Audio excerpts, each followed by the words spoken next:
আসসালামু আলাইকুম।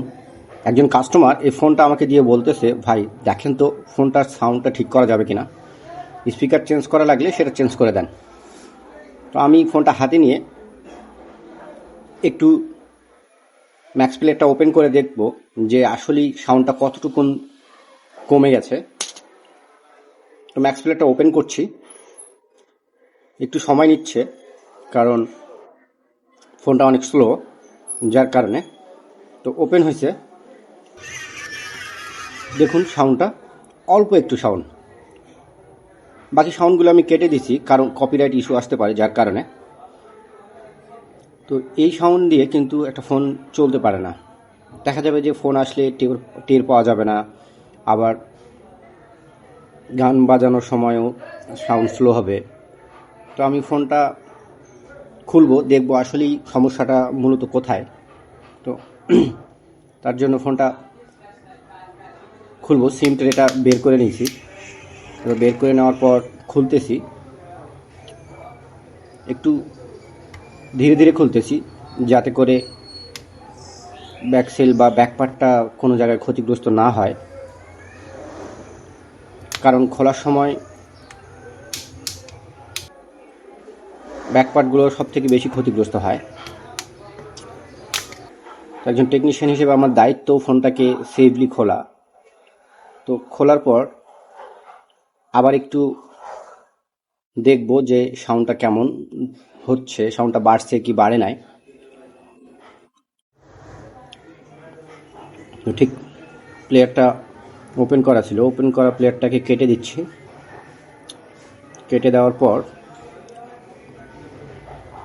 টিকটক থেকে দেখি, এখান থেকে মিউজিক থাকে, সেই মিউজিকগুলো বাজায় দেখব যে সাউন্ডটা কেমন হচ্ছে। টিকটকও লোডিং হতে একটু সময় নিচ্ছে, একটু অপেক্ষা করুন।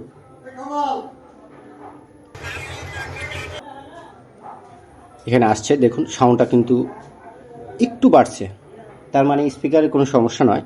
আমার মনে হচ্ছে যে স্পিকারের যে ছিদ্রটা আছে সেই ছিদ্রটাতেই সমস্যা। ময়লা দেখুন, টুইজার দিয়ে ময়লাগুলো বের করতেছি, কি পরিমাণ ময়লা বের হচ্ছে।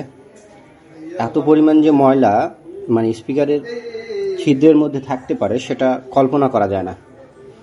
তো সবগুলো পরিষ্কার করে বের করতেছি।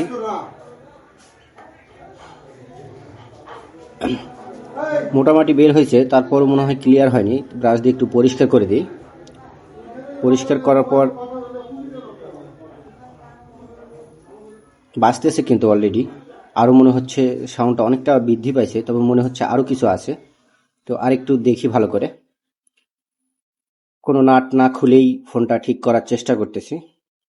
দেখুন আরও একটা কিন্তু কাপড়ের মতো কিছু একটা ঢুকে আছে, সেটাও বের করে দিই। বের করার পর এখন বাজালে বোঝা যাবে যে হচ্ছে ফোনটা ঠিক হয়েছে কিনা। তো পরিষ্কার করে দিয়ে বাজাবো। তো দেখুন সাউন্ডটা একেবারে অরিজিনালের মতো চলে আসছে। তার মানে স্পিকারে কোনো সমস্যা ছিল না, সমস্যাটা মূলত ধুলাবালিরই ছিল, যেটা পরিষ্কার করে দিয়ে কাজটা হয়ে গেল।